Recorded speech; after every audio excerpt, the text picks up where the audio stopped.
বিকালে ছাদে এসে দেখলাম গাছের কি অবস্থা, সব উলট পালট করা। ঝড়ের দিনে সব গাছ সব উলট পালট করে দিছে। হ্যালো এভরিওয়ান, কেমন আছো তোমরা? আশা করি অনেক ভালো আছো। আর ঝড়ের কারণে আমাদের এইদিকে একটু ক্ষয়ক্ষতি হয়েছে, তারপরে খুলনাতে না আমাদের গ্রামের দিকে।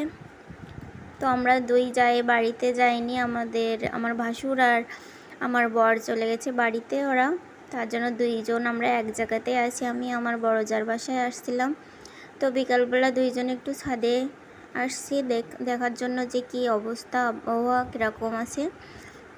তো দেখো গাছের ডালপালা সব কিছু ভেঙে দিয়ে গেছে ঝড়ে, আর গাছের মানে উলট পালট হয়ে গেছে সব কিছু, মনে হচ্ছে উলট পালট।